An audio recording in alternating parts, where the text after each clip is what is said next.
$478 million in gross proceeds in a follow-on offering in the quarter, of which approximately half will be used to fund the expansion of QS0 to over 200,000 cells per year. Additional capital from the equity offering will be applied to fund the build-out of QS1, our joint venture with VW, which will target commercial production in the 2024 to 2025 timeframe. We've now accomplished 2 of the 4 previously announced milestones for 2021, the VW milestone and securing a facility for QS0, and have made strong progress towards the third, 4-layer multi-layer cells in the commercially relevant form factor. Our remaining stated milestones for the year are to complete the development and testing of the 4-layer commercially relevant area cells, and then to build 8 to 10-layer full-sized battery cells. A few words of historical context. Fritz, Tim, and I started the company over 10 years ago with the vision of enabling the next generation of electric vehicles. We believed that if we could develop a solid-state battery, we could facilitate the transformation of the automotive industry from internal combustion engines to electrified powertrains, enabling a substantial reduction in greenhouse gases. We didn't know when we started whether we'd be successful. We were fortunate enough to have a combination of investors and team members who were committed enough to this goal to weather the ups and downs of the development process. It ended up taking us 10 years with deep experimentation in every material we could think of to develop our solid-state separator and the associated scalable manufacturing processes. This single-minded focus has served us well in the past, and going forward, we intend to continue being singularly focused on executing to our development plans. We believe if we can do this, we will achieve our goal of delivering the next generation of battery to our customers, positively impacting emissions, and creating significant value for our investors. Based on the groundbreaking results we have shown so far, I remain optimistic about our ability to execute on this vision and achieve our goals. Given this context, with the exception of satisfying tax obligations, I'm committing to not sell any of my QuantumScape holdings, at least until we have delivered a prototype in a commercially relevant form factor to Volkswagen. In closing, I'd like to thank all of our employees for the incredible, groundbreaking work they've been doing, and whose commitment to our mission and vision has gotten us to where we are today. With that, I'll hand it over to our CFO, Kevin Hettrich, to say a few words about our financial performance and open it up to Q&A. Kevin? Thank you, Jagdeep. In the first quarter, our operating expenses were $45 million. Excluding stock-based compensation, operating expenses were $33 million. This level of spend was in line with our expectations entering the quarter. For the full year, we expect cash operating expenses to be in the range of $130 million to $160 million. In terms of CapEx, on a full year basis, we expect to spend between $130 million and $160 million, with about half of that spend dedicated to our 200,000 plus QS0 cell capacity, as well as tooling and machinery associated with an additional engineering line at our new building. The aforementioned capacity increase of QS0 enables us to provide more prototype cells to VW, other automotive OEMs, and prospective customers in other industries.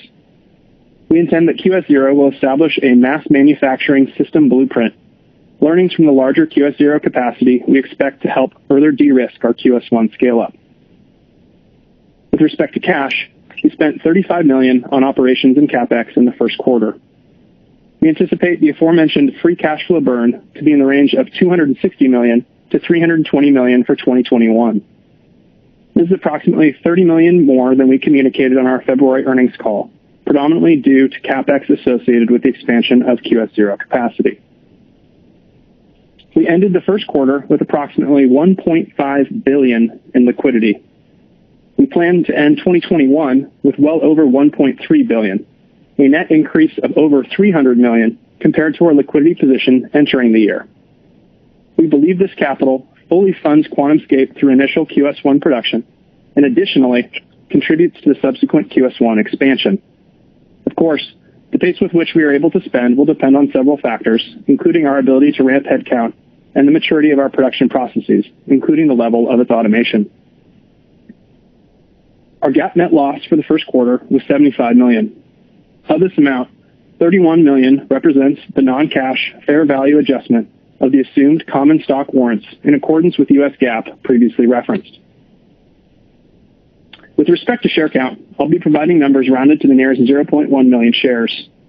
We ended the first quarter with approximately 389.8 million shares of common stock outstanding, including approximately 12.0 million shares from our March follow-on equity offering and approximately 9.5 million shares issued upon the exercise of assumed common stock warrants during the first quarter. While the technical milestone associated with VW's investment was met in the first quarter 2021, the investment closed after quarter end, following the expiration of the applicable regulatory waiting period.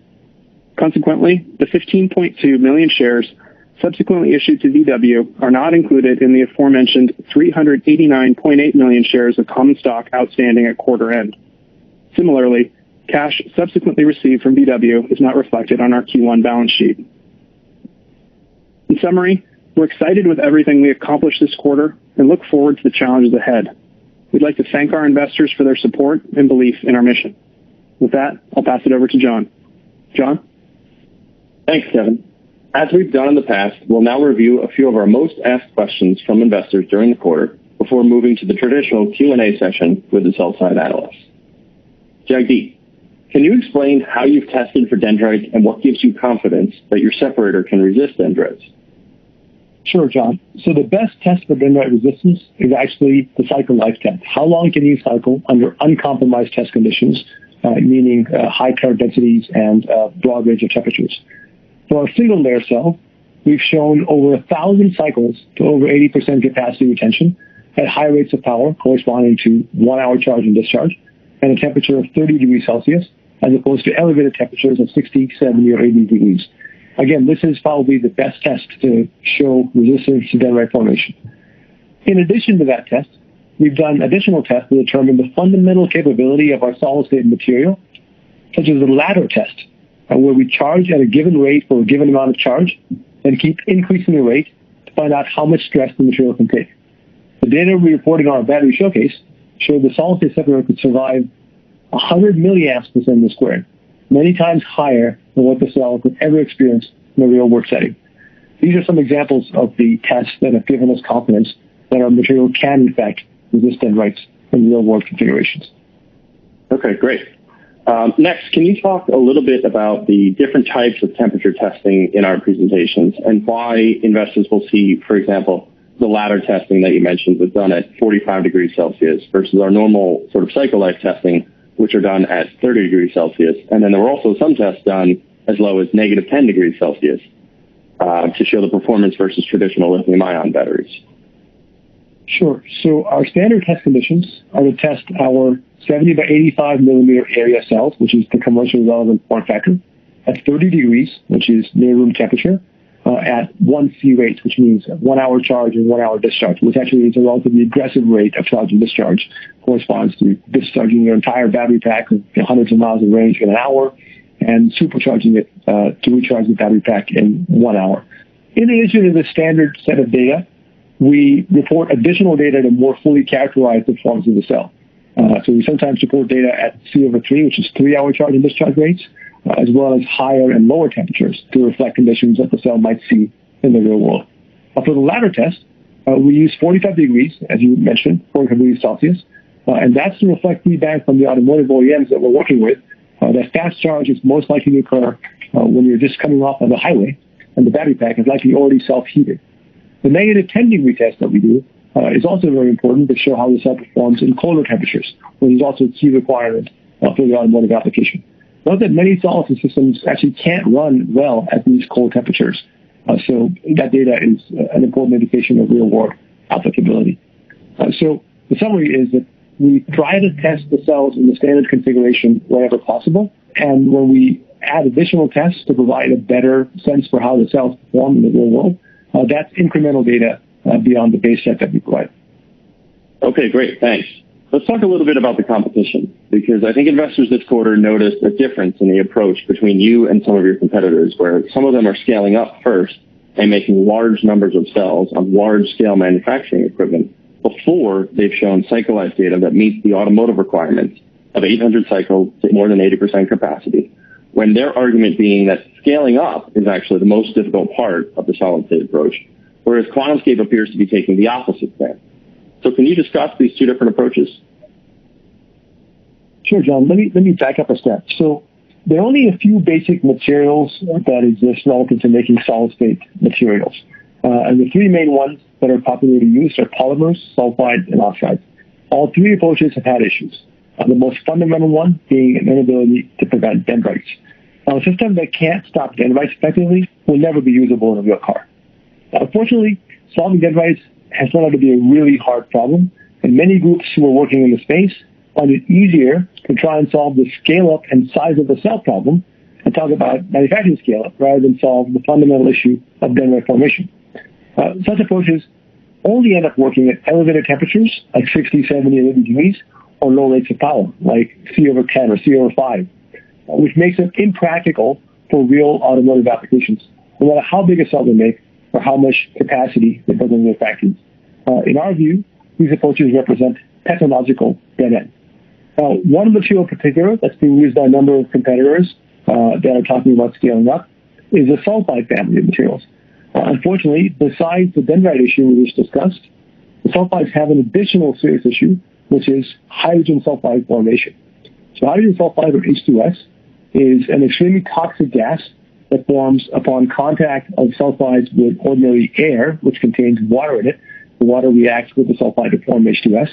And a quick Wikipedia search will tell you that H2S can kill at a few hundred parts per million. So it's a very serious issue that needs to get solved with the sulfide-based approaches. Now, QuantumScape, by contrast, chose to first make a system that could be shown to meet the basic requirements of cycle life at high rates of power, i.e. 1 hour charge and 1 hour discharge, without requiring temperatures elevated to 60, 70, or 80 degrees Celsius. Having shown this data in December, we've now turned our attention to scaling up. So one last point I want to make regarding fundamental chemistry versus manufacturing scale. I know some people say building a prototype is easy and manufacturing is hard, but I would say it depends on the type of product you're talking about. In the case of a car, I'd agree that making a prototype might be easy, since there are typically no material level inventions required to make a car, but manufacturing can be hard because it requires coordinating a bill of materials that might have 10,000 parts in it, and ensuring a smoothly running supply chain that can deliver each of those parts on time is non-trivial. Even one missed part can cause the line to stop. But if we're talking about batteries, on the other hand, I would say the chemistry is the really, really hard part. And as evidence, I'd point to how rare it is to see fundamental new chemistries over the last few decades that have entered commercial deployment. And in particular, I point to the 40 years of work that have gone into solid-state materials with very little commercial success to show for all that work. And by contrast, many companies in the battery space have shown they can build battery gigafactories in 18 to 24 months because there are no new laws of physics required to build battery factories. For this reason, we chose to focus first on confirming that we had a material, our solid-state separator, that could cycle under uncompromised test conditions without dendriting. And now that we've shown that, we've turned our focus to scaling up the layer count and production capacity of engineering manufacturing lines. We believe this is the only path to making a commercially viable new chemistry. First, so that the chemistry works, and then focus on scaling up the production factory, not the other way around. Okay, great. Thanks for the thorough answer. Our last question goes to Kevin. Kevin, what's the total CapEx of QS0, and how should investors think about this relative to the guidance that you've traditionally given around long-term CapEx spending having a one-to-one relationship with annualized revenues? Hey, John, thanks for the question.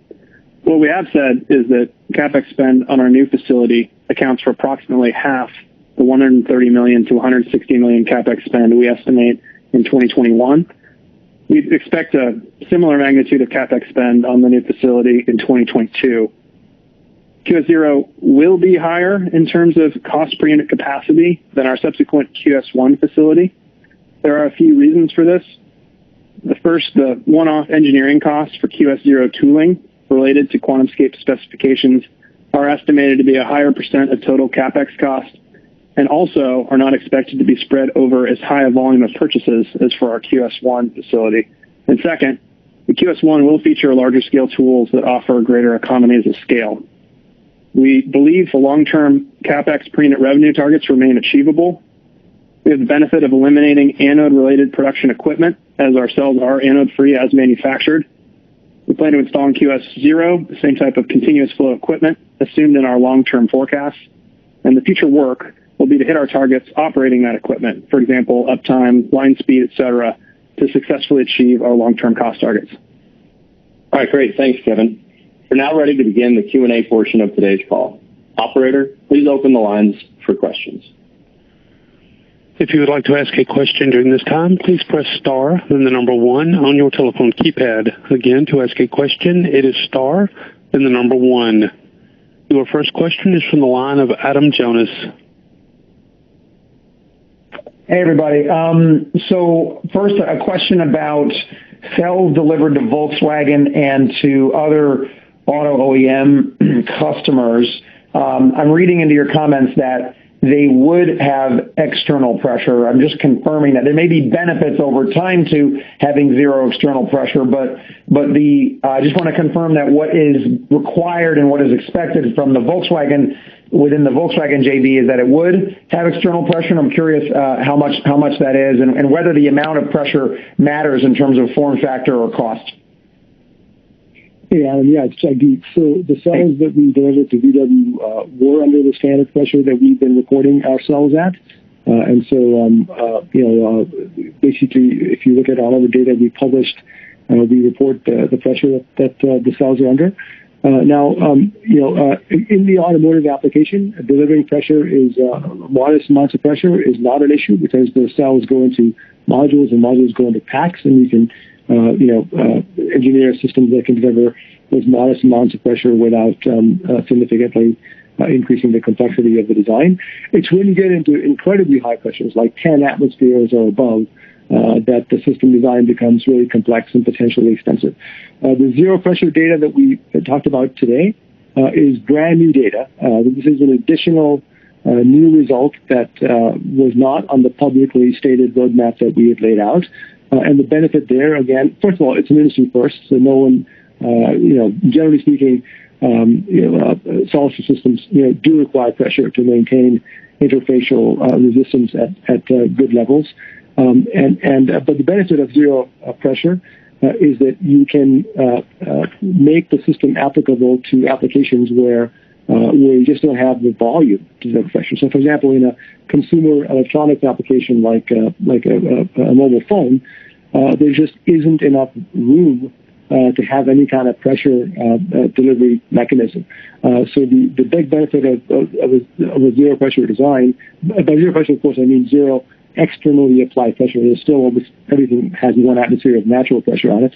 But the benefit of that approach is that it opens up applications like consumer electronics, which could be interesting applications for our technology. And it does simplify the design of the module and pack if you do it for automotive, although it's not required. And that's the key point we're making in our script and our letter. Thanks, Jagdeep. Just one follow-up for the team. What opportunities does QuantumScape have in either the U.S. or Europe in terms of government grants or low-interest loans, for example, Department of Energy, ATVM loans, as you're in a position with your liquidity and your growth to be contributing to the economy and adding high-tech manufacturing and jobs and technology jobs in important areas? I'm just curious in the kind of early stages of the proposed infrastructure bill and things like this, how you're gauging that landscape, and is that something that, even if it's not necessary, because it seems you have ample liquidity, could be an opportunity that we may see some development as soon as this year? Yeah, I can let Kevin take on the specific question about government opportunities. What I'll just preface that by saying is, in general, there are a few key sources of capital for a company like ours. One, of course, is the capital that we've already got from private investors and public investors, so that's already on the balance sheet. There's obviously similar capital available through public markets in the future. The second source is, of course, partnerships with the key automotive OEMs. What we're doing is so strategic to the automotive sector that we're seeing a significant interest on the part of the automotive OEMs to help fund the industrialization of this technology. So obviously, the VW JV is a great example of that, where they've obviously we've announced already they're funding half of the JV that we're doing for our initial deployment. Other OEMs,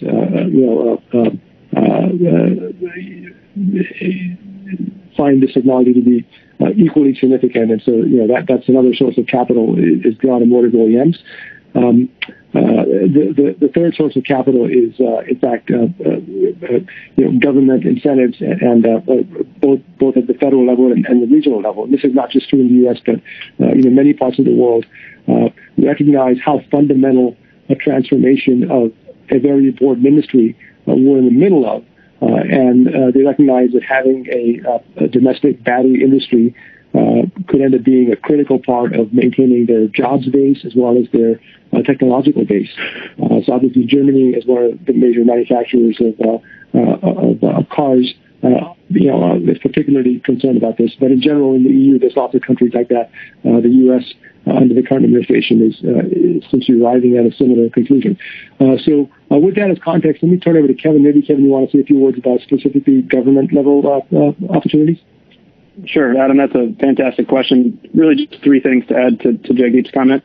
The first is that what you were noting is certainly the precedent for conventional lithium-ion factories. So that if you look at any of the major recent factories,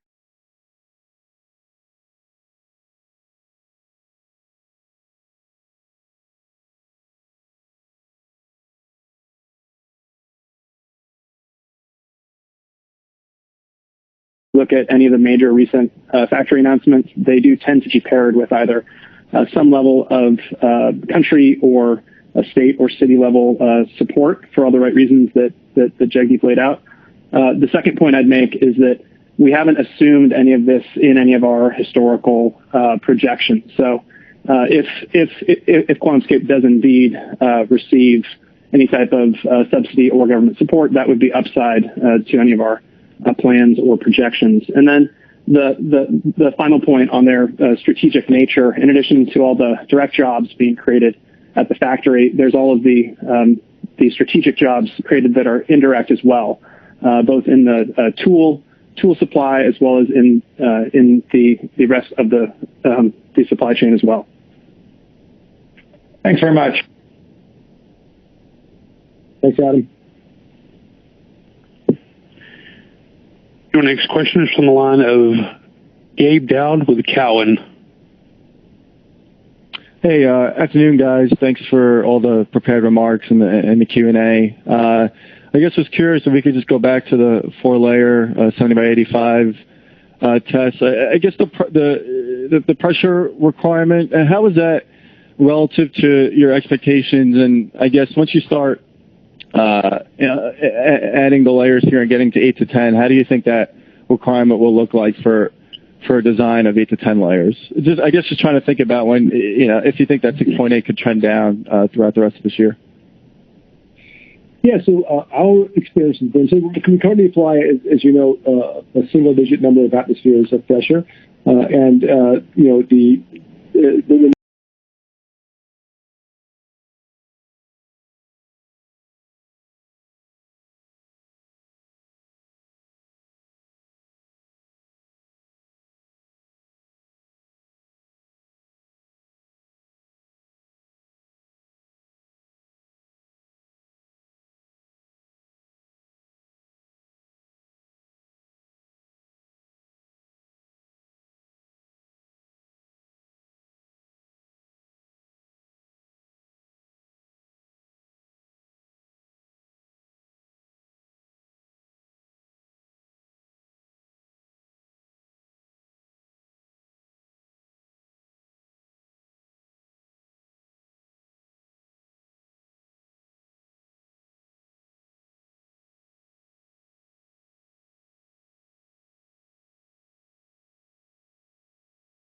we apply pressure to a stack of cells. That pressure is distributed through the stack, so you don't increase the pressure, as a function of number of layers. the pressure has nowhere to go, so it will literally just go right through the rest of the stack.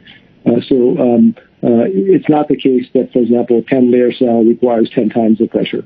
That's point number one. And point number two is the reason why we released the data on the zero pressure results is to indicate that, in fact, the team is making great progress in an area where there hasn't been a lot of progress historically, which is cycling lithium metal anodes without the need for any externally applied pressure.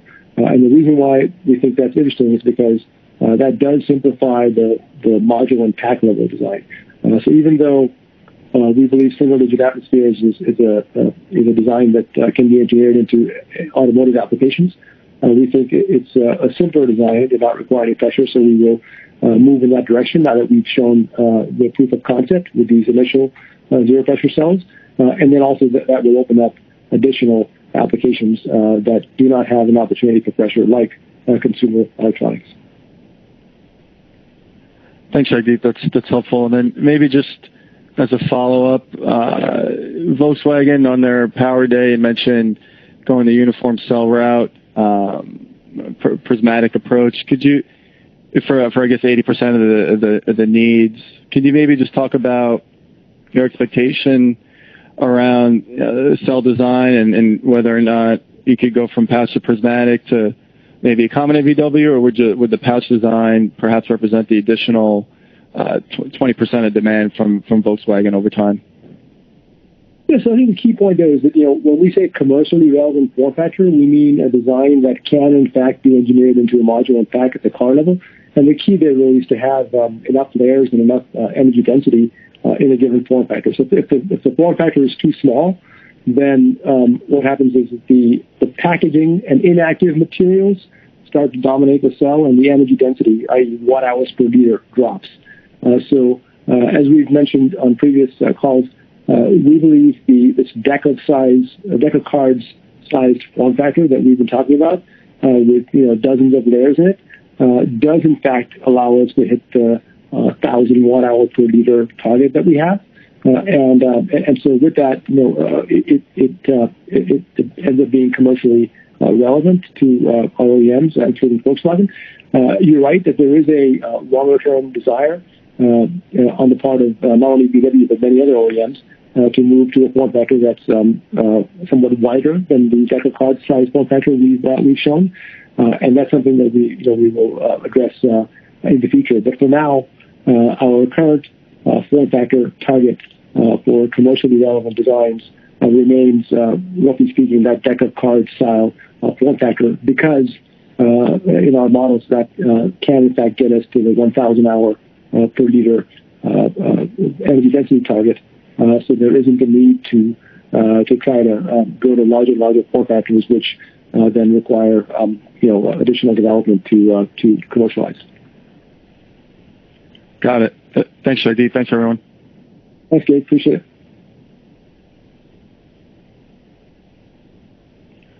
Your next question is from the line of Rod Lachey with Wolfe Research. Hi, everybody. First question, just a clarification that the zero pressure cell that you described, that does not have any liquid in it, Jagdeep? Yeah, so, hey, Rod, great question. I want to clarify this. Glad you asked this. So, when we talk about solid state, what we're talking about is two things. One is that there's a solid state separator. So the separator is a dense material, unlike today's cells, which have a porous separator made out of typically organic material like polypropylene, some kind of polyolefin material. Those materials don't conduct by themselves. The lithium ions can't move through those kinds of plastics. So instead what they do is they have holes in them, and those holes are flooded with the liquid electrolyte. The liquid electrolyte floods the cathode, the separator, as well as the carbon particles in the anode. So it's literally everywhere in the cell. Whereas in a solid-state design, like the one we're talking about, we eliminate the porous separator, replace it with this pure, dense ceramic. There's no holes in it. And so the lithium ions actually move through the lattice of the atomic lattice of the separator itself. And then the second point is between that solid separator and the pure metallic lithium, there is no liquid. So that's just a direct interface of solid to solid. In our cathode, there is an organic material, which consists of a polymer and a liquid.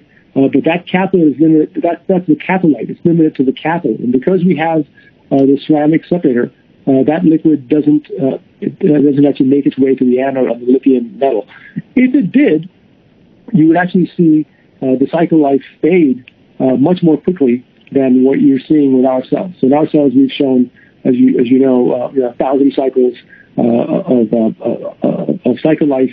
With well north of 80%, in many cases 90% capacity retention, so significantly above the spec, and that we don't believe will be possible if you use a liquid cell, because liquids are known to react with metallic lithium. This has been the whole problem with liquid-based cells and lithium metal, is that chemical side reaction between liquids and lithium metal results in a loss of both lithium and the liquid, as well as a buildup of reaction side products that raise the impedance or resistance of the cell. And as a result, the cell cycle life starts to fade within 300-400 cycles. It hits 80% and starts dropping off. So the key to a solid-state cell is a solid-state separator that does not have any holes in it to allow any liquid penetration, and B, a lithium metal anode that makes a direct interface with that separator without the need for any liquid in the middle.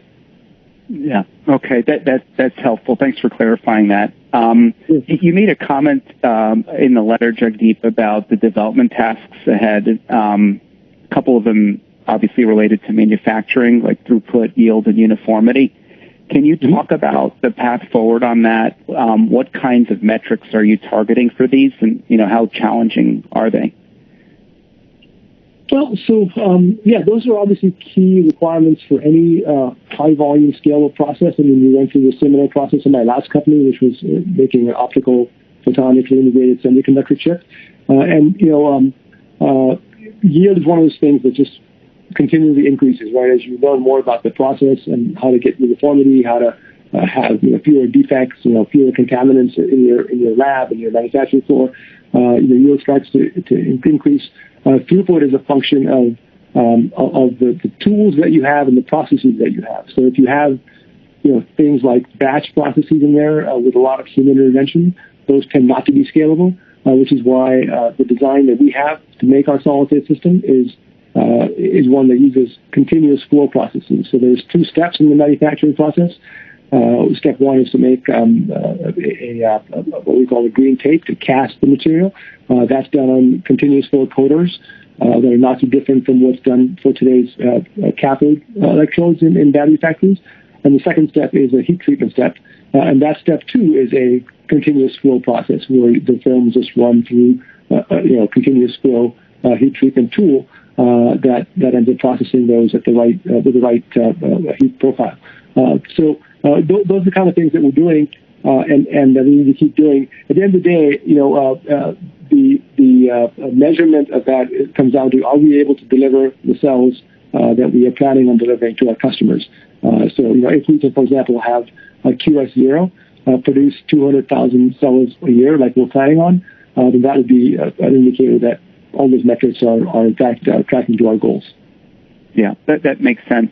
And just lastly, I was hoping you might be able to just pass along what you're hearing from other OEMs aside from Volkswagen on the developments since you've made them public. So some of them seem to still be very focused on silicon anodes with conventional separators and electrolyte. Are they conveying that that's kind of a temporary solution, or are you hearing more interest from others at this point? Well, I mean, what we're hearing is exactly that people, clearly silicon is here today and has been here, frankly, for a while. One thing, so a couple points. One is that silicon is here today, so there's no reason not to use it. But I think there's, of the people that we've spoken to, there's general agreement that lithium metal is the end game. In fact, those are some of the words that we hear from the OEMs directly, because you can't have a theoretically higher energy density or specific energy anode than pure lithium metal, in the sense that lithium metal doesn't have any host material. So all you have in a lithium anode is the same lithium that's cycling back and forth, assuming, of course, it's a zero lithium cell. So there's no excess lithium in there to help the nucleation of that lithium anode. So with zero excess lithium, the only lithium in the anode is one that's cycling back and forth. There's no silicon, no carbon, nothing else to wear you down or take up space. Now, the second point about silicon is the reason why silicon is a little bit nebulous thing to get your arms around is because when people say silicon anode today, what they're really talking about is some amount of silicon that's actually put into a carbon anode. So it's a carbon anode with some level of silicon in it.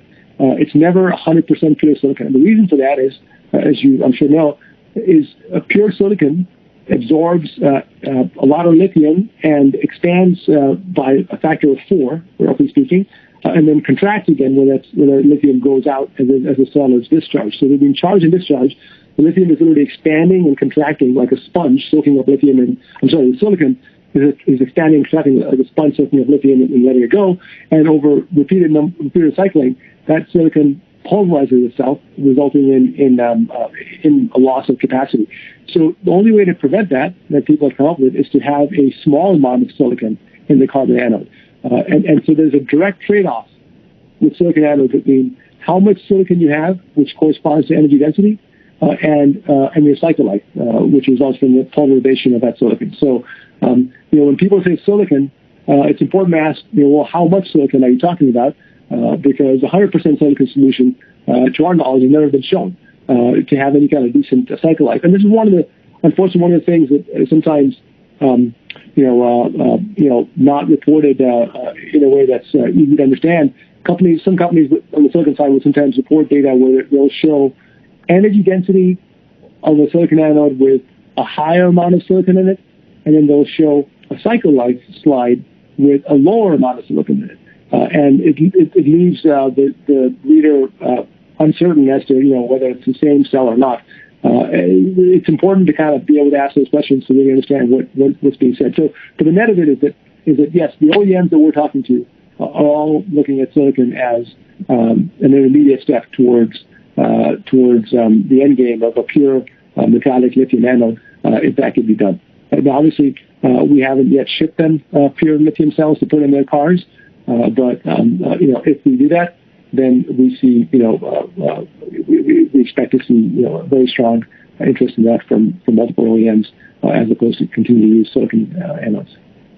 Great. Thanks, Jagdeep. Thanks, Rod. Your next question is from the line of Mark Delaney with Goldman Sachs. Yes, good afternoon, and thanks very much for taking the questions. Maybe first to follow up on that last question, the shareholder letter talks about continued strong inbound interest from multiple prospective customers. Could you elaborate any more on that in terms of how the inbound interest the company is seeing currently maybe compares to how it was as of the last time we spoke about 90 days ago, and what it may take in order to win an additional customer beyond VW? Yeah, hey, Mark, thanks for the question. We obviously can't comment on any deals that aren't announced, but we have said that there's been a lot of interest from a lot of players. Since we announced our battery showcase results in December, since we announced our Q1 earnings call with the multi-year results, we've seen a continued increase in interest, both in terms of the level of interest and the amount of interest in terms of the number of players out there in our technology and our solution. And to be candid, right now, we really expect to be supply constrained in terms of both near-term delivery of test cells to these OEMs, as well as the prototype samples that will come off of our QS0 pre-pilot line. We did, as you know, decide to expand the QS0 pilot line to more than double its capacity. That was a key part of the reason to do a follow-on offering last quarter. But even with that added capacity, we expect that we'll be on allocation, which is a good problem to have in some sense, but it's still, a problem in that we can't serve everybody's needs. The reality, Mark, is that we're as a company that's still emerging, we won't have the management bandwidth to have too many customers. Just in terms of our ability to support them. So we're going to have to pick, a small number of key partners anyway. But in terms of the amount of interest we're seeing, I would say it's very broad, as you would expect. I mean, if you have a technology that has, the kind of features we're talking about, high energy density and the ability to charge more quickly, and some of the safety benefits of a solid state separator, and the cycle life that we're talking about, then, why wouldn't it be attractive? So our key challenge really is delivering enough cells to all these players to try to, give them what they need, and we'll end up really prioritizing the ones that we think will be the best fits for what we're doing. That's helpful. Thanks. My second question was trying to better understand a comment in the shareholder letter. It talks about targeting commercial production in the 2024 to 2025 timeframe, and I'm hoping to understand how that compares to the Analyst Day presentation showing about a quarter of a gigawatt hour being shipped in 2024, and I think that was pretty early production. So maybe there's no change, but just trying to better understand the current phrasing compared to what had been previously articulated on the financial plan. Thank you. Yeah, I think you pretty much articulated it well. If you look at the analyst presentation, the model that we had there showed relatively small revenue in 24, ramping up in 25. And that's what we're referring to when we say 24 to 25 timeframe. Okay, thank you. Yeah. Your next question is from the line of Ben Kallo with Baird. Hey, thank you, guys. John, you do a very good job of explaining stuff that's very complicated to lay people like me. You said something about the cells and ramping up a battery factory in 18 to 24 months, and I was wondering just how the difference is in the form factor as you go from a cell to a battery and put that to a pack, and the kind of equipment that takes, and I expected, or I would assume that you did diligence with VW about that step, from taking all of those different form factor cells and making into a pack. But if you can just maybe explain a little bit more, to make it sure, meat and potatoes for someone like you. No, absolutely. A great question, Ben. So a couple of points. So by way of context, before I even answer the question, in terms of the factory itself, much of the tools that go into the factory are actually going to be very similar to what goes into a lithium-ion conventional factory. So, for example, the cathode line will be virtually the same. It's going to be cathode coaters from the same types of suppliers. The cathode active material will be very similar to what's already used in today's or the upcoming generation of lithium-ion batteries. The anode line, as you know, doesn't exist because there's no silicon, no carbon, not even an extra layer of lithium on the anode. It's literally a zero lithium anode that forms in situ in the first charge. So we keep the same cathode line and we eliminate the anode line. And the only difference then is that where the conventional battery buys separators from separator suppliers, we make our own separator. However, even there, we make that separator using tools that are scalable and continuous flow, as I mentioned earlier. So there's a two-step process of making that separator. The first step is a casting process very similar to what's used for cathode coatings. So it's already obviously very scalable tools. And the second step is the heat treatment step. But that too is a continuous flow heat treatment tool where things are running through this conveyor belt and being handled in a continuous flow fashion. So they're both very scalable processes. Now the second part of the question is how is the battery or the battery pack process different from the cell process? So luckily, so when we started the company, we actually thought we might end up making both cells and packs. We've since realized a couple of things. One is that making cells is hard. So we decided we wanted to focus on cells and not take on additional tasks beyond that, like the pack. But secondly, we also found that the OEMs we were talking to very much wanted to control the pack themselves. because the pack is an integral part of the vehicle design itself. It's integrated very tightly mechanically, thermally, electrically via software. So they very much saw the pack as a part of the car. The nice thing about making cells, however, is cells have a very simple interface. A cell is a two-terminal device with not a lot of not a lot of other complexity beyond it. And so when we make cells, it's easy to hand off to the OEM. The OEM is the one who makes packs. So really, our only responsibility is at the design phase to make sure that we communicate the external behavior of the cell. That means its electrical interface, the thermal behavior, the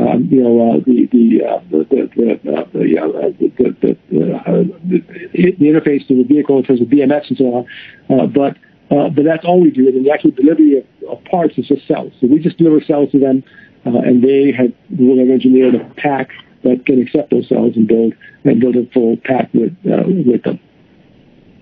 I guess just to round that question out, so someone's already VW, and then your next OEM partner is already developing that pack, right, to match the cells, and the next cell that you do that's bigger.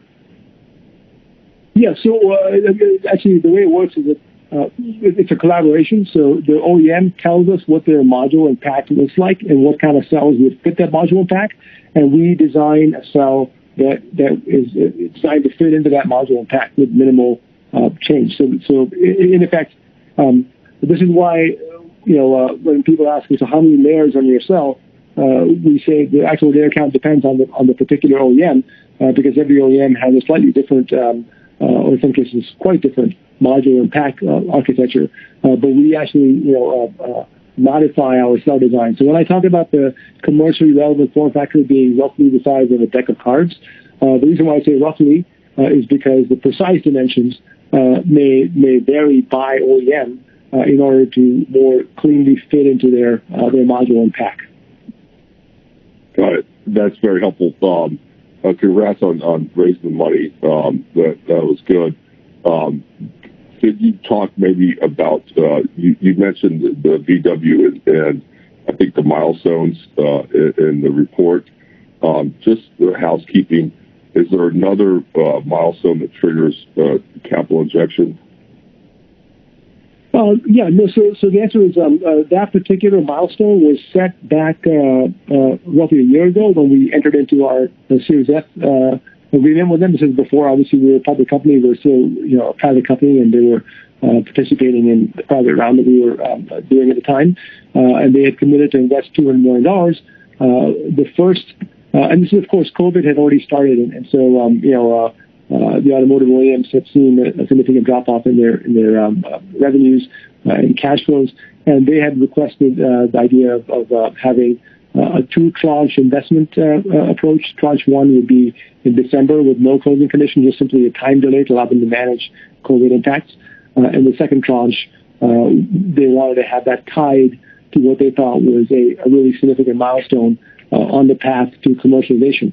And that milestone, as we report in our shareholder letter, had to do with a specific form factor and specific test conditions. And the form factor there was important because that specified near production thicknesses and areas for the separator itself. So that gave them confidence that, in fact, we can make these separators in the right level of thickness to be commercially viable and achieve our energy density goals.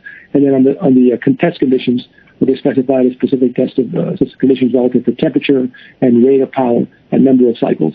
And so we were very pleased when the cells met all those conditions, and that just unlocked the $10 million investment that was committed to a year ago. But now that's fully funded. So the only further cash coming in from VW is going to be related to putting in place this joint venture that we've talked about in the past, where they've committed an undisclosed sum to fund a 50% share of the first production plants that we're doing in this JV. Got it. Thank you very much for the transparency. Thank you. Thanks, Ben. Appreciate the questions. Our next question is from the line of Joseph Spack with RBC Capital Markets. Thank you. Good afternoon. Jagdeep, clearly good news on the larger format 4-layer cell test. I was just curious, though, was this one test, or how many 4-layer cell tests were done? And I guess related, I know these are still, pre-production cells, but, how difficult or what was the yield to sort of get the larger cells for the test there? Yeah, thanks for the question, Joe. This is definitely good news because as you point out on the last earnings call, we reported 4-layer cells, but because we didn't have the capacity, we made them in 30 by 30 millimeter form factors, which is somewhat smaller than this 70 by 85 millimeter commercially relevant form factor, kind of the playing card size. So the question was, okay, great, we can make them work in 30 by 30 form factor. What happens when we scale up to the full, playing card size form factor? Will they still work, or will new problems creep in? And so what we reported on this, the data you see in the slide in the shareholder letter, is in fact that when we made them in multi-layer cells, and this is more than one cell, we always make cells in batches and put them on test in batches. And obviously the yield's not 100%, so when you make the cells, there's some cells that don't make it out of the manufacturing process, but of the ones that we deem to be good cells, we see very good performance in terms of cycle life and capacity retention. So in the slide here, you're seeing that it's hard to read because we don't have a background grid on the slide, but you see that these cells are approaching 500 cycles now with, I think, around 90% capacity retention, which means if they continue on in this fashion, you expect over 1,000 cycles to 80% in the full 70 by 85 millimeter size 4-layer cells. So that's definitely new news, and it's good news because it means that when you so what we showed last time was when you stack 4 layers up together, you don't adversely impact cycle life. And now what we're showing is when you increase the area of those 4 layers, you don't impact the cycle life or capacity retention. And those are the key questions that we had was, are there strange interaction effects? So the fact that you have larger area, does that create a bigger opportunity for problems to creep in and so on? And what this data shows is that it is in fact possible to make these 4-layer cells and have them perform, really well relative to cycle life and capacity retention. And again, all these tests are being done at aggressive rates of power. So 1 hour charge and 1 hour discharge. Battery cycle life testing is not done at those rates. It's typically done at C/3, so 3 hour charge and discharge. This is more like, again, 1 hour charge means you're discharging a full multi-100 mile range car in an hour, right? So that's hundreds of miles an hour in terms of what you're driving. And then you're also recharging it at a supercharger in an hour, as opposed to, in your garage overnight. And then these tests were done actually at 25 degrees Celsius, which is basically room temperature, which again is something that isn't typically seen in solid-state systems. So we're actually very pleased with the performance that we're seeing here. Again, we're very careful always to emphasize that whenever we hit a milestone, that it's a milestone. There's more work to be done, right? We got to get to the 8 to 10 layer cells. The question that Rod asked, we have to continue increasing throughput and uniformity and yield and so on. So there's a lot of lifting to be done. But nonetheless, we're very pleased that we have 4-layer full-size cells working this early in the year because that gives us confidence that we we have a real shot at hitting the 8 to 10 layer cell by year end. And if we hit that goal, then that would give us significantly increased confidence that we can make a multi-layer, full commercially relevant form factor prototype to deliver to our OEMs to test in 2022. And at that point, the risk drops even more. And then while I'm talking about this, I will say that the other key milestone is in 2023, we'll have a higher volume of cells, 200,000 cells a year, rolling off of our QS0 pre-pilot line. That will be yet another important risk reduction step because that's the point at which those cells will go into real cars on test tracks. So these 3 or 4 milestones, the 4-layer full-size cell, the 8 to 10 layer full-size cell by year end, the multi-dozen layer full-size cell by sometime in 22, and then the hundreds of thousands of full-size dozens of layers worth of cells in 23 that will go into real cars. every one of those, handful of milestones represents sort of a step function drop in risk that we feel is going to, really make the story that much more exciting. So we're careful to, communicate both the results here and also the upcoming milestones. But every time we hit one of these milestones, as we have today, I think we feel increasingly confident that we remain on track towards our long-term goals, and that's really all we can do is just focus on execution. We believe that if we can execute, the value proposition is so compelling and the customer interest is so strong that we're going to end up really making a significant impact on the industry. And there are no further questions at this time. Do you have any closing remarks? I just want to thank everybody for making time to join us today. I think that, as you heard on the call and in our shareholder letter, we're pleased with the results that we've hit so far in terms of the 4-layer cell that I just spoke about, the zero-pressure cell, the customer interest that we continue to see, the momentum that we have with our manufacturing line. We've secured the QS0 facility that will start to be turned up later on this year. And again, we're going to keep focusing on execution. And we believe that if we keep executing, that we will achieve our goals of really making an impact in this industry, helping to make a dent on emissions, and of course, creating a lot of value for our investors. With that, I want to thank you all for joining, and we'll talk to you next quarter. That does conclude today's conference. Thank you for participating. You may